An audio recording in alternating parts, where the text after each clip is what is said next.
May 15, 2025, araw at taon na hindi malilimutan ng buong pamilya ng mag-iina na kung saan nga mga idol ay sinunog ng sariling ina ang kanyang tatlong anak. Subalit bago mangyari mga idol ang mga pangyayaring ito na kung saan nga mga idol ay sinunog ng sariling ina ang kanyang tatlong anak, ay ano nga ba ang kalagayan ng ina nung sila ay nabubuhay pa? Ang ina ng mga bata mga idol ay nagangalang Joyce, isang masipag at responsableng ina sa kanyang mga anak si Joyce, na kung saan nga mga idol ay isa rin pala itong vlogger at social influencer. Na ayon nga mga idol sa atin nakalap na impormasyon, ang bawat journey ng mga bata ay inilalathala o ipinopost sa social media ng inang si Joyce.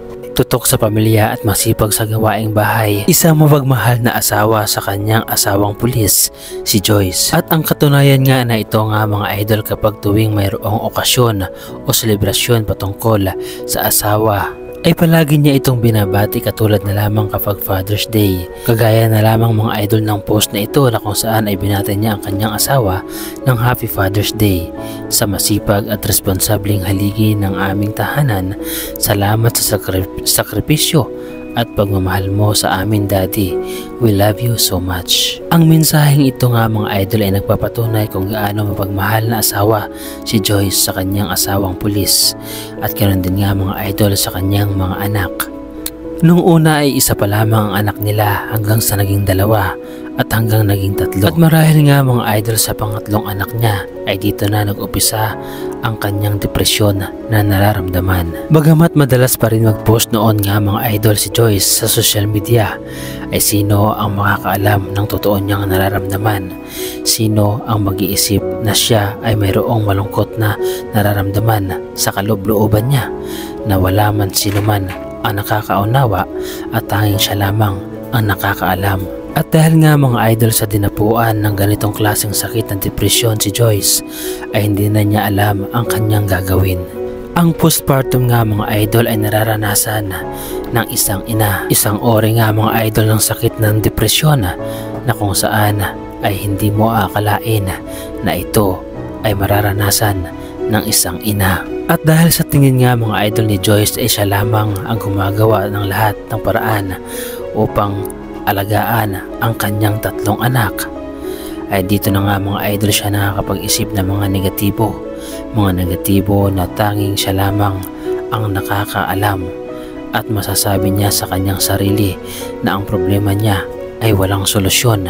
Marahil naramdaman ito ni Joyce nga mga idol dahil nasa malayong lugar ang kanyang asawang pulis. Dahil kung saan saang malalayong lugar nga mga idol na didestino ang asawa niyang pulis, ay hindi masuportahan mentally, emotionally ang problema na nararamdaman at nararanasan ni Joyce. Kasabay pa nito nga mga idol ang hidwaan at hindi magandang pakikiramdam sa biyanan nito, na kung saan nga mga idol ay isa pa sa dagdaging problema na nararanasan ni Joyce. Lalo na nga mga idol ang pakiramdam niya ay nag-iisa lamang siya at walang sino man ang nakakaunawa. Ganito umaatake ang sakit na depresyon. Sa kalagayan ni Joyce nga mga idol ay napakahirap para sa aking paningin ang kanyang sitwasyon, lalo pat nag-iisa nga mga idol siya na nag-aaruga at umaalaga sa kanyang tatlong anak. At dagdag pa nga mga idol sa problema ni Joyce ay sa maliit na halaga na sustento na ibinibigay ng kanyang asawang pulis. Biruin nyo mga idol, 2,500 pesos ang ibinibigay. Kakasya ba yun sa tatlong anak niya? Ganong kailangan din ng kanyang asawa na si Joyce ang pera para sa kanyang sarili. Lalo pat sa mahal nga mga idol na mga bilihin ngayon, at sa gatas pa lamang ng kanyang bunso ay ubos agad ang 2,500 na sustento na ibinibigay ng asawang pulis. Marami ang nagsasabi at nagtatanong na kung bakit hindi magtrabaho si Joyce, at kung nakukulangan di umano ito sa sustento ay bakit hindi siya maghanap buhay. At ang nagtatanong na ito nga mga idol ay tila hindi nag-iisip. Maliliit pa lamang ang mga anak ni Joyce maliliit kumpara sa ibang mga nanay, at isa pa ay wala siyang matinong maiwanan sa mga ito. At tila sapat naman mga idol ang sahod ng kanyang asawang pulis na isang korporal, na kung saan nga mga idol kung talagang gusto niya na magsustinto ng tama at magbigay ng sapat, ay hindi na sana problema ng ina na si Joyce ang financial, at hindi na sana dagdag ito sa kanyang suliranin na sa araw-araw na ginawa ng Diyos ay problema ang financial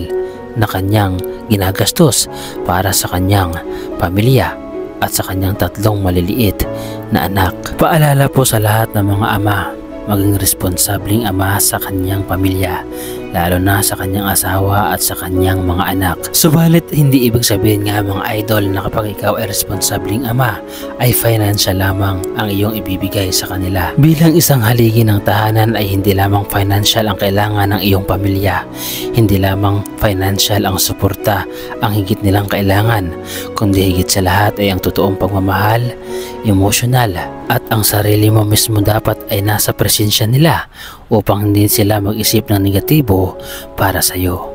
Ito ang sinayang nga mga idol ng isang pulis na ama, na kung saan nga mga idol ang kanyang asawa ay maganda naman at ang cute-cute pa ng kanyang mga anak, na kung saan nga mga idol ay nawala lamang sa isang iglap. Mahirap mo unawain mga idol, subalit ang ginawa ng isang ina na si Joyce ay marahil ay naunawaan ng mga nakakaranas ng depresyon, na sana ay maging aral ito sa inyo o sa atin na huwag ituloy ang mga binabalak na hindi mga maganda, at sana upang maiwasan ang lahat ng ito ay huwag makalimot sa ating Panginoong Diyos na tumawag sa Kanya at sa Kanya lamang isigaw ang lahat ng mga problema, at sana ay dinggin ang ating panalangin na ito, na kung saan nga mga idol tanging ang Panginoon lamang ang nakakarinig sa lahat ng ating mga hinaing, at siya lamang ang ating sandalan sa lahat ng problema na sa atin ay dumarating. Hindi biro ang depression mga idol, hindi biro ang pinagdadaanan, lalo na ang isang ina.